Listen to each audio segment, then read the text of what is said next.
አለ ምክንያት እንደዚህ አይልም እና ታገሽ።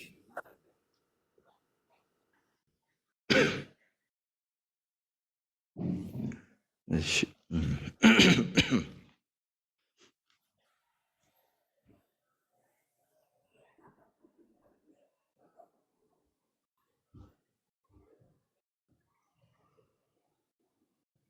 እዚህ ጋር ደግሞ ምንድነው እንዲች ብላችሁ ከንፈር እንዳትመጡ መልአኩ ብርሃኑ እንደጻፈው ብዙዎቻችሁ የማታውቁት በቅርብ እንድታውቁትም እድል ያልገጠማችሁን አንድ እውነት ልንገራችሁ።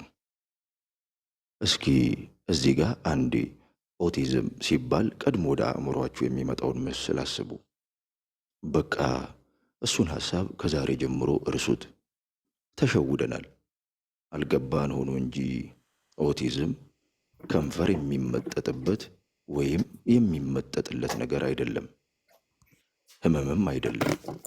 የአእምሮ ጉድለትም አይደለም። ብዙ ጊዜ እንደሚባለው የአእምሮ ጤና እክልም አይደለም። ኦቲዝም ዓለምን በሌላ መንገድ ማሰብ ነው። በዚህ ዓለም ብዙ ጊዜ እንደሚባለው የአእምሮ ጤና እክልም አይደለም። ኦቲዝም ዓለምን በሌላ መንገድ ማሰብ ነው። በዚህ ዓለም የሚኖሩ በሌላ ዓለም እንደማሰብ ያለ ቦታ ማቃየር ዲስኦርደር አይነት። ኦቲዝም ማለት ዓለምን እና ሕይወትን እኛ ከምናይበት መነጽር በተለየ መነጽር ማየት ማለት ነው። የኦቲዝም ልጆች ኒውሮ ዳይቨርጀንት የሚባሉትም ለዚያ ነው። ኦቲዝም ለእኛ ግድ የማትሰጠንን እያንዳንዷን ጥቃቅን ነገር ስራዬ ብሎ ማየትና ማሰላሰል ማለት ነው። በዚህ የተነሳም በእያንዳንዷ ደቂቃ ወደ አእምሮ በሚገቡ እጅግ በጣም መረጃዎች መጨናነቅና የቱን ነገር ምን እንደሚያደርጉ ግራ በመጋባት መባተት ማለት ነው። ኦቲዝም ይህንን ሁሉ ነገር በአንዴ ያዩትንና የተገነዘቡትን ለኛ በሚገባን ቋንቋ መናገር አለመቻል፣ በጣም ብዙ ነገር እያሰቡ የሚያስቡትን መግለጽ አለመቻል ማለት ነው። የኦቲዝም ልጆች ይህችን ዓለም የሚረዱበትና ለራሳቸው የሚተረጉሙበት መንገድ እኛ ጋር ሲደርስ ስህተት ስለሆነ ሐሳባቸውን ለመተግበር ይጨነቃሉ። ለእነርሱ የገባቸውን በድርጊትም ቢያሳዩን፣ በቃልም ሊነግሩንም ቢሞክሩ በራሳቸው እይታ ብቻ መዝነን ስህተት መሆኑን ልናስረዳቸው ስለምንሞክር ስለምንከለክላቸው ምን ማድረግ እንዳለባቸው ግራ እየተጋቡ መረዳታቸውን ለራሳቸው ብቻ ይዘውና ውስጣቸው አፍነው ይኖራሉ። በሚያዩት፣ በሚሰማቸው፣ በምንነግራቸው፣ በሚገባቸውና በማይገባቸው ነገር መካከል ውስጣቸው የሚፈጠርባቸውን ኢሞሽን ለመግለጽ የሚያደርጉት አካላዊ እንቅስቃሴ፣ የሚያወጡት ድምፅ ለኛ ዊርድ ስለሆነ የጎሪጥ እናያቸዋለን። ሐሳባቸውን በመግለጽ ራሳቸውን የሚያረጋጉበት መንገድ ሁሉ እንደ ህመም እንወስድባቸዋለን።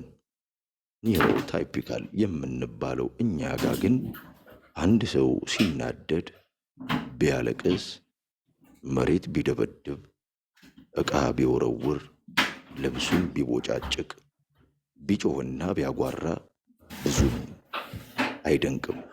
ስሜቱን በመተንፈስ ራሱን እንዲያረጋጋ እናግዘዋለን እንጂ ተው አንለውም አይደል? ይህ ሂደት ለኛ ልክ ነው አይደል? በአንጻሩ ግን የኦቲዝም ልጆች ሲናደዱ፣ ሲደሰቱ፣ ሲያዝኑ፣ ህመም ሲሰማቸው ወዘተ ያንን ስሜታቸውን ለቀሪው ዓለም ሰዎች የሚገልጹበት ነገር እኛ ጋር ሲደርስ ህመም ነው የሚመስለን። ልክ እንዳልሆነ ነው የምናስበው። እንግዲህ እኛና እነሱ የተላለፍነው እዚህ ጋር ነው። ይህንን አንድ በሉ። የምንኖርባት ዓለም የተሰራችው በአንድ አይነት ስርዓት ነው።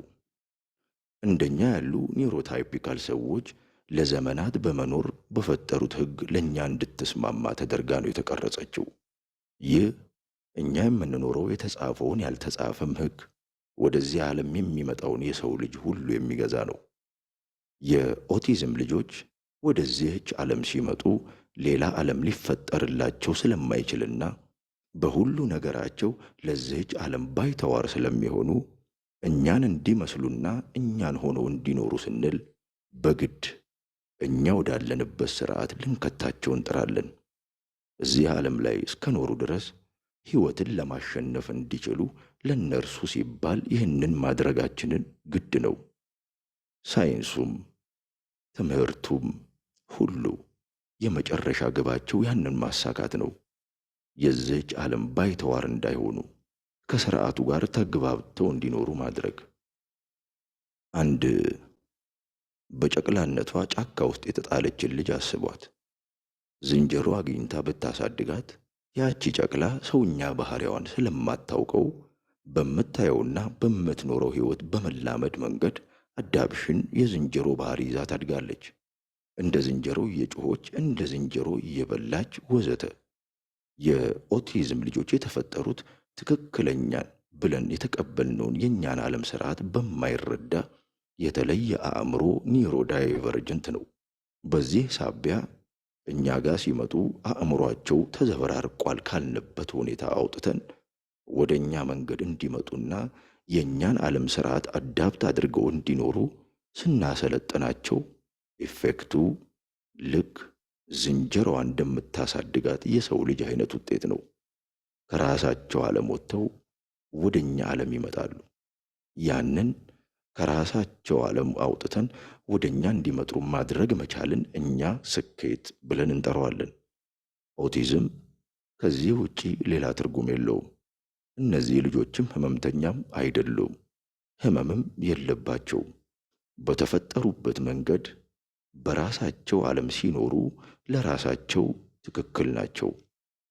2 ችግሩ ታዲያ ምንድን ነው? አጠገባችን ያሉት የሆነ ቀን ያየናቸው በአካል የምናውቃቸው ሲነገርላቸው የምንሰማቸው የኦቲዝም ልጆች አሁን የሚኖሩት ከኛ ጋር ነው። ከገዛ አእምሯቸው ውጪ ለእነርሱ ተብሎ የተበጀ ዓለም የለም። በልካቸው በተሰፋ ዓለም ውስጥ አይደሉም ያሉት። ይህች ዓለም ደግሞ እንደኛ ያሉ በአንድ መንገድ የተሸመኑ ሰዎች የሚኖሩባት ሥርዓት የተበጀላት ስለሆነች ለእነርሱ በጣም ትከብዳቸዋለች፣ ይቸገራሉ። ከትምህርትም ከሕይወትም አይችሉም በሚል ሐሳብ ይገለላሉ። ያኔ ወላጆቻቸው በጣም ይጨነቃሉ። እነሱን ለማሳደግ እጅግ አስቸጋሪ ጊዜም ያሳልፋሉ። ልጆቻቸውን እንደነሱ የሚረዳላቸው ስለሌለ ለማሳደግ ብቻቸውን ሆነው ሙሉ ጊዜያቸውን ይሰዋሉ። በዚህ ሳቢያ ሰርተው ለመኖር ሕይወትን ለማሸነፍ ይፈተናሉ። ያ ምስቅልቅል ከማኅበረሰቡ ኦቲዝምን አለመረዳትና አለመገንዘብ ጋር ተዳምሮ ነገርየውን በሽታ አድርጎ ወደ መውሰድ ያደርሳል። ከንፈር የመምጠጥ የማለት አደገኛ ውጤት የሚመጣው በዚያ ግንዛቤ ማነስም ሳቢያ ነው። እዚህ የነገርኳችሁ የኦቲዝም እውነት ውስጥ እኔን እጅግ የሚደንቀኝ እናንተም ብታውቁት መልካም የሆነ አንድ በጣም አስገራሚ ነገር ደግሞ ልንገራችሁ።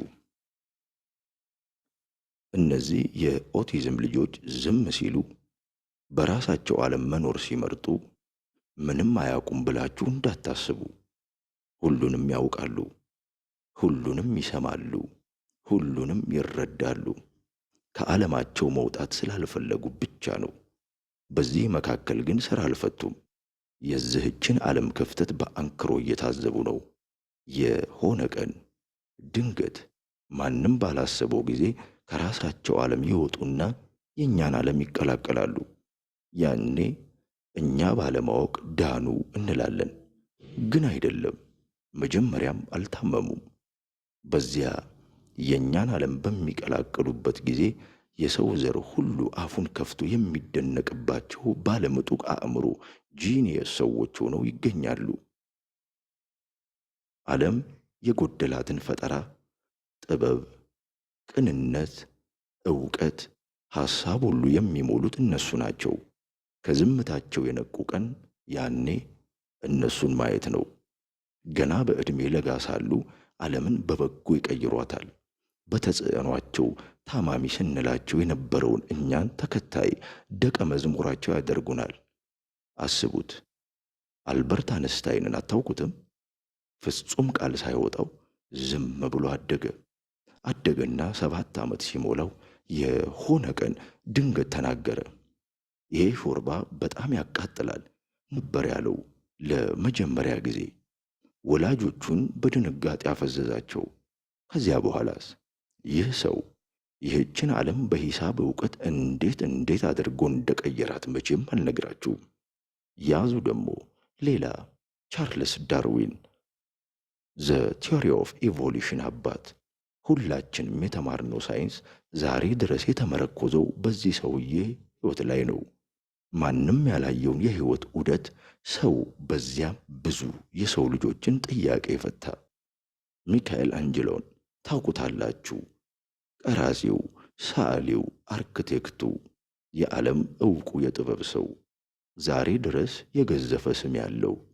ደግሞ የአሁኑን የቅርባችሁን ሰዎችም ልጥራላችሁ።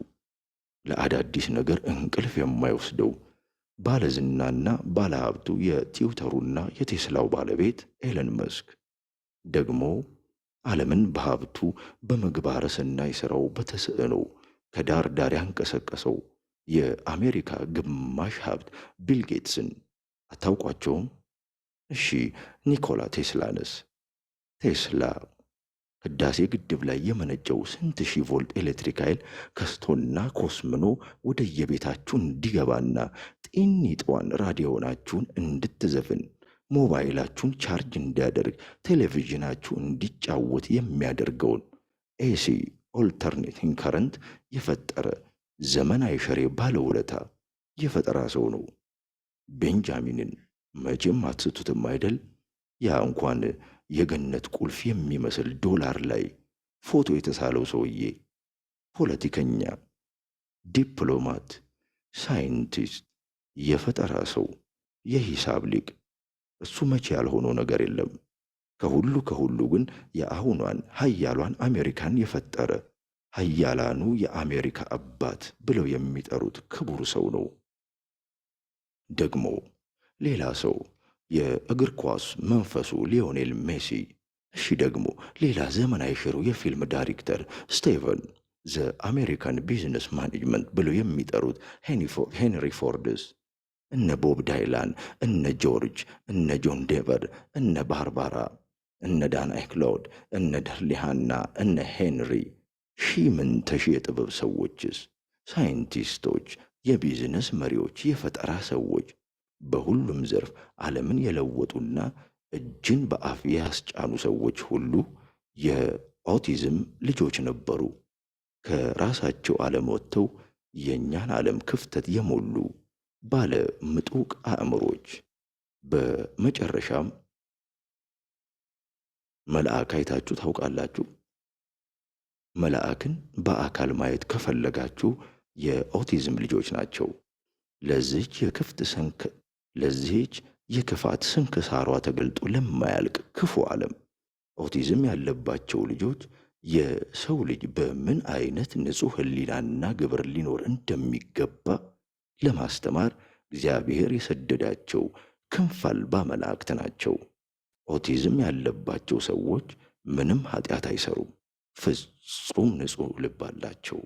ተንኮል አያውቁም። የዚህች ዓለም ክፋት ምኑም አይገባቸውም። ተበድለው ቂም አይዙም። ሁሉንም እንደ ራሳቸው ይወዳሉ። 7 ጊዜ 77 ሙሉ ብንበድላቸው እኛን ይሰልቸን እንጂ እነርሱ ይቅር ባይ ናቸው። በዳያቸው ስር ተሸጉጠው ክፋቱን ረስተው የሚኖሩ ንጹሐን፣ ሰው ይጎዳኛል ብለው አያስቡም። ደግሞም ማንንም አይጠራጠሩም። ወደ እሳት የሚመራቸውን እንኳን ቢሆን ደመ ነፍሳቸው እንኳን አይታገለውም። የእግዚአብሔር በጎች እንደ ርግብ የዋሃን ማለት እነርሱ ናቸው። እዚህ ድረስ ራሳቸውን አሳልፈውም የሰጡ ናቸው። ሰው በሰው ሐሳብ ክፉ ፍጡር ነው፣ ለእነርሱ ግን ሁሉም ሰው መልካም ነው። በምንም ሁኔታ ውስጥ ቢሆኑ የሚያውቁትን ነገር ፍቅር ብቻ ነው። ለሰው የሚሰጡትም አንድ የሚያውቁት ነገር ቢኖር ፍቅር ብቻ ነው። እንዲህ ያለ ልጅ የሚሰጠው ለጥቂቶች ነው። ግና በዚህ ዓለም ሥርዓት መሠረት ልጆቹን ማሳደግ ስለሚከብዳቸው ለእነዚህ ወላጆች ሕይወት ልትከብዳቸው ትችል ይሆናል። የተመረጡት ግን ከብዙዎች መካከል ነውና ስጦታዬ ብለው የሰጣቸውን አምላክ አመስግነው በጸጋ ማሳደግ ብቸኛ ምርጫቸው ነው። የኦቲዝም ወላጆች ለዚህ በመመረጣቸው ልባቸው ይጽናና። ወደ ቤታቸው ስለገባ አንድ ጻድቅ ሰው ሐሴት ያድርጉ። እንግዲህ እንዲህ ያሉትን ወላጆች የተስፋ ልምላሜያቸውን የሚያደርቀው የልጆቹን ሕይወት የሚያከብደው አንድ ነገር ካለ እኛና የሚል ከንፈር መምጠታችን ብቻ ነው። እንድች ብላችሁ ከንፈር እንዳትመጡ፣ ይልቅስ ለመልካም ሥራ ተባበሩ። ወላጆቹን ደግፏቸው፣ ልጆቹን አቅርቧቸው፣ አፍቅሯቸው፣ ተረዷቸው። በቤተ ክርስቲያን፣ በመስጊድ፣ በአደባባይ ቦታዎች ስታዩአቸው በፍቅር ይሁን። እንደ ረባሽ እንደ ሕመምተኛ አትቁጠሯቸው። የወላጆቻቸውንም ልብ አትስበሩ። ስላልገባን ነው እንጂ ኦቲዝም ሕመም አይደለም፣ ጸጋ ነው። በሽታ አይደለም፣ የጻድቅ ስጦታ ነው። በቃ ከዚህ በኋላ እንዲች ብላችሁ ከንፈር እንዳትመጡ። አበቃው። አመሰግናለሁ።